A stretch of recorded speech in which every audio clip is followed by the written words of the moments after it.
스며진 어느 하루가 나를 이만큼 데려왔어. 오늘 문득 떠오른 이름 하나. 오늘은 저의 대학 시절 동아리 선배를 위한 선물을 준비해 보려고 합니다. 제가 가장 많이 의지했던 선배이고 지금까지도 늘 먼저 연락해주는 고마운 형인데요. 현재는 어린 시절에 주변 어른들이 공부 좀 한다는 아이들한테 꼭 가라고 말씀하시던 하버드 대학교에서 연구 생활을 이어가고 있다고 합니다. 길디 긴 가방끈을 가지게 된 대학 선배와의 에피소드를 여러분들과 함께 나눠보겠습니다. 여러분들도 주변에 사람 좋은 사람이 한 명씩 있으시죠? 이 형도 그런 사람인데요. 제가 신입생일 때 제 위로 한 학번 먼저 들어온 선배였습니다. 술도 엄청 잘 마시고 몸도 땅땅하고 얘기도 잘 들어주고 하는 과동아리 회장이었답니다. 저도 남들이 알아주는 풍채, 사람 좋은 사람으로 분류되는 유형이어서 비슷한 부류였던 이 형과 쉽게 친해질 수 있었습니다. 그런데 알고 지낸 지 벌써 10년이 넘었는데 미안하게도 그동안 항상 먼저 저에게 연락해 주었어요. 대체 너는 내가 연락해야만 연락하는 거냐? 라고 투덜대면서도 또 둘이서 이야기를 시작하면 2-3시간씩 쉬지 않고 떠드는 그런 사이랍니다. 우리는 서로 돕고 살아가잖아요. 여러분들은 이때까지 주변에서 받았던 도움 중에서 어떤 게 기억에 남으시나요? 저는 기억에 남는 에피소드가 하나 있는데요. 때는 바야흐로 대학교 3학년 때였습니다. 그때 저는 친구들이랑 술 마시고 노느라 그달 생활비를 다 써버린 적이 있었습니다. 그리고 3학년이면 또 고학번에 그 말로 형용할 수 없는 무게감이 있어서 후배들에게 밥도 사주고 술도 사주고 하다 보면 진짜 한 달의 지출이 지금 직장인인 제 생활비보다 더 많이 나갈 때도 있었던 것 같아요. 게다가 지금 돌이켜보면 다 똑같은 귀여운 대학생들인데 고학번이 저학번을 케어해야 하고 모범을 보여야 하고 그런 모습들이 참 귀여웠던 것 같아요. 다른 길로 많이 샜는데요. 어쨌든 생활비를 다 쓰고 나서 다음 달 생활비 리필까지 한 일주일 정도 남았었어요. 근데 차마 부모님께 고학번이 되었는데도 친구들이랑 노느라 돈을 빨리 썼다고 지원해달라고 말하기도 부끄럽고 그렇다고 친구들한테 도와달라고 하기도 그래서 때마침 방학인 김에 자취방에서 그냥 영원으로 버텨보기로 했습니다.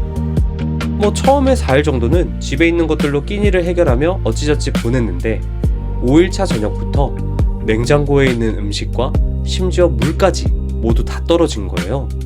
어떻게 할까 고민하다가 지금까지 버틴 게 아까워서 냄비에 수돗물을 받아서 끓여 마셨습니다. 지금 생각하면 그 모습이 웃기기도 하고 학교에 가서 정수기에서 물을 떠와도 됐던 건데 그 당시 제 입장에서는 진짜 그게 최선이자 이상한 패기 같은 거였나봐요. 게다가 물 뜨다가 후배들이라도 만나기라도 해보세요. 끔찍하지 않나요? 어쨌든 그때 저는 배는 고프고 기운은 없고 뭔가 처량한 기분도 들었던 것 같아요. 그런데 그때 이 형한테 놀자고 연락이 왔어요. 평소엔 제가 혼자 있는 걸 워낙 즐기는 편이라 여러 핑계를 대며 잘도 넘겼는데 그날은 형이 우리 집 미치라고 올라오겠다고 하더라고요. 말릴 새도 없이 올라와서 제 방을 쓱 둘러보더니 뭔가 눈치를 챈 것 같았습니다. 근데 대놓고 야, 너 밥은 먹었냐? 이러는 게 아니라 무슨 그럴싸한 핑계를 대면서 국밥을 먹으러 가자고 하는 거예요. 지금은 무슨 핑계였었는지 기억이 나진 않는데 하여튼 제가 크게 거부하지도 않고 따라가게 할 만큼 자연스러운 이유였습니다. 그리고 그날 저에게 밥도 사주고 편의점에 들러서 이것저것도 사서 들여보내줬어요. 나중에 시간이 흘러서 술자리에서 그 얘기를 꺼내며 고마웠다고 말하니까 그 형이 기억을 못하더라고요. 형한테는 그냥 지나간 멋진 선배의 어느 하루였던 것 같은데 저한테는 8년이 지난 지금까지도 그날이 새록새록 떠오른답니다. 그런데 그 형이 오래전부터 저한테 늘 하는 말이 있는데요. 너는 주변에 사람이 너무 많아. 진짜 너의 사람이 누구인지 정하고 그 사람들한테 좀 더 집중할 줄 알아야 해 라는 말이었습니다. 심지어 최근 미국에 있으면서 저랑 영상통화를 하면서도 똑같은 말을 했습니다. 아직도 정리 안 했어? 이제는 정말로 네 시간이 더욱 중요하고 그렇게 모든 사람을 챙기다 보면 오히려 앞으로는 너가 힘들 일들이 많이 생길 거야 라면서요. 8년 전이었으면 이 형 또 시작이네 하면서 넘겼을 테지만 이상하게도 이번에는 전화를 끊고 나서 한동안 그 말이 머릿속에 맴돌았어요.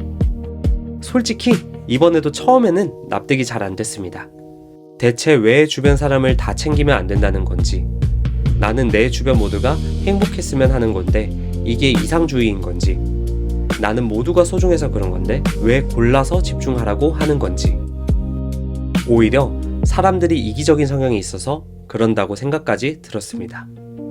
하지만 그렇게 며칠간 대체 주변 사람이란 무엇인가에 대해서 저도 고민해보기 시작했어요.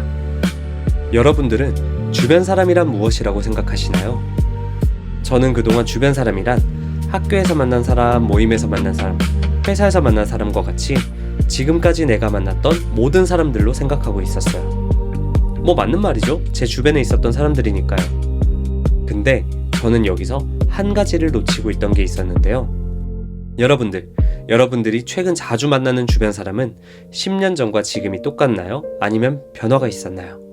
흔히 말하는 어릴 적 놀이터 친구들 말고 성인이 되어서 만난 사람들 말이에요. 저는 자주 만나는 주변 사람들이 상황에 따라 많이 바뀌더라고요. 운동이라는 관심사가 있을 때는 운동하는 사람들과 자주 만나고, 독서라는 관심사가 있을 때는 독서하는 사람들과 정기적으로 만나는 것처럼 말이에요. 또는 제가 직장인인 경우 직장인 친구들과 자주 만나서 얘기하는 자리가 자연스럽게 많아지곤 하더라고요. 여러분들도 잘 생각해보시면 그렇지 않나요? 그렇다면 내가 주변 사람을 지금까지 만나온 모든 사람들로 단순하게 정의하는 순간, 주체적으로 내가 정한 대상이 아니라 우연히 나의 과거를 함께했던 모든 사람들이 자연스럽게 내 케어의 대상이 된다는 사실을 깨달았어요. 벌써부터 부담스럽지 않나요? 또 다른 말로 표현해보자면, 내가 중요하게 생각하고 시간을 쓰고 있는 곳은 지금까지 지나온 과정, 그러니까 과거에 더 많은 투자를 하고 있단 말과 같았어요. 하지만 우리는 미래를 향해 살아가는 거잖아요. 그렇다면 내가 앞으로 함께할 사람을 내가 잘 정의할 필요가 있겠다는 생각이 들었어요. 왜냐면 우리에게 주어진 시간은 한정적이잖아요. 내가 나아갈 미래를 같이 걸어갈 사람, 또는 내가 원하는 미래에 이미 가본 사람이 내 주변 사람이 되는 게 내 미래를 위해 더 나은 조건이 될 수 있는 것이죠. 더 나아가 보자면 내가 어떤 미래를 살고 싶은지에 따라서 미래의 방향성과 주파수가 나와 맞는 사람들이 누구인지 판단하고, 나의 시간과 체력을 진짜 내가 원하는 삶으로 나아가는 데에 투자를 하는 것이 정말 맞겠다는 생각이 들더라고요. 그러기 위해서는 주변 사람의 범위를 현재까지의 내가 경험했던 사람이 아니라 앞으로 내가 경험하고 싶은 사람도 포함하는 게 적절하다는 생각이 들었고, 이렇게 범위를 확장하는 순간 내가 내 미래를 설계하는 주도권을 가져갈 수 있겠다고 생각했어요. 그 깨달음이 생기고 나서야 진짜 나의 사람을 챙겨라 라는 형의 말이 와닿기 시작했어요. 다시 말해, 주변 사람을 정리하라는 건 만났던 사람을 무시하거나 인생에서 배제하라는 뜻이 아니라, 만나는 모든 순간은 모두를 진심으로 대하되 그 사람들의 방향과 내가 원하는 삶의 방향을 억지로 일치시키려 힘쓰지 말라는 것이었고, 그 에너지를 나와 방향성이 맞는 사람들과 더 많이 대화하는 데 쓰라는 것이었어요. 생각이 정리된 이후 주변 사람에 대한 정의를 바꾸고 현재뿐만 아니라 미래를 같이 고민하기 시작했어요. 이런 저에게 어떤 변화가 생겼을까요? 저는 현실에 연연하는 모습이 현저히 줄어들게 되었습니다. 그동안 저는 지금 제 곁에 있는 다양한 방향성을 가진 모두에게 내 방향성을 인정받으려고, 미움받지 않으려고 꽤 많은 시간과 에너지를 쓰고 있었어요.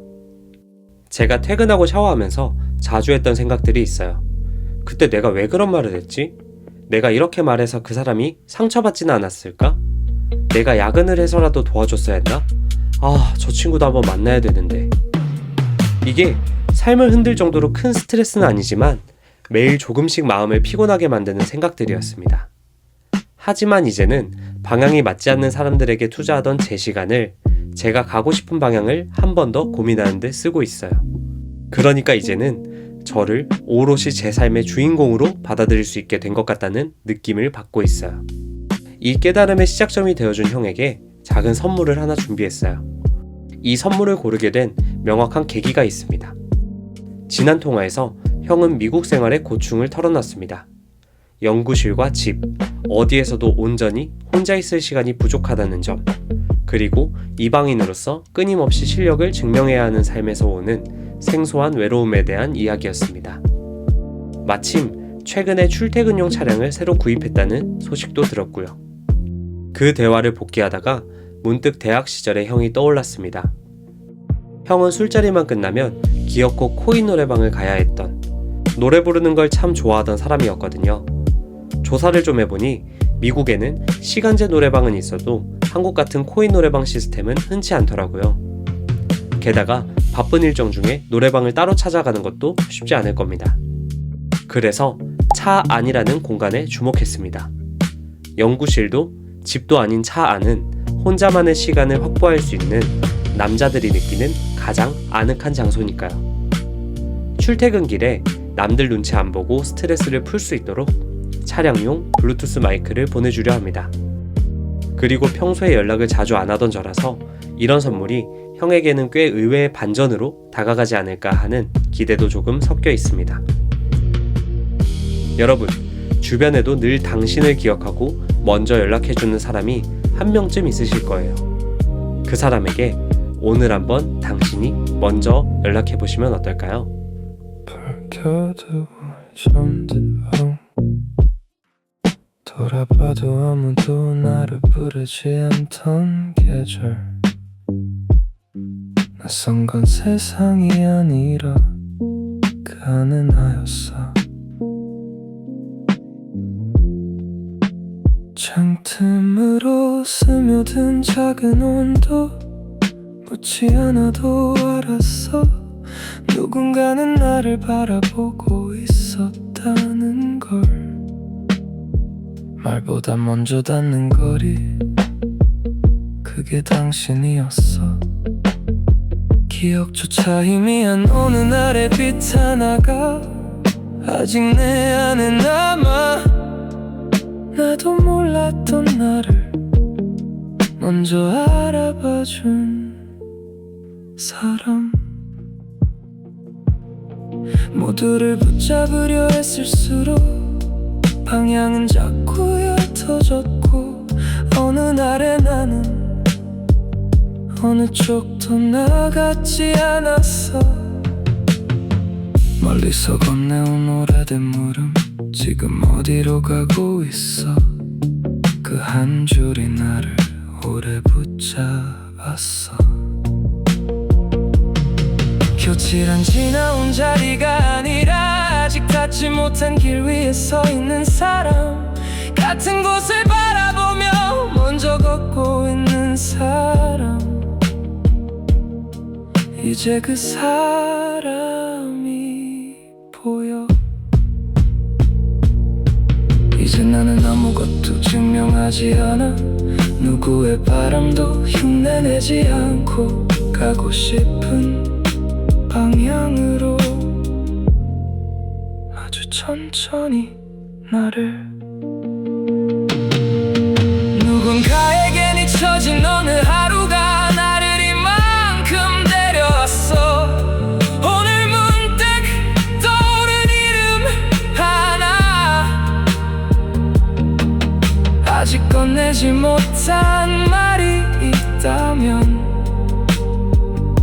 지금 내가 조금 늦었지만 고마웠다고 오래 그래왔다고 고마웠다고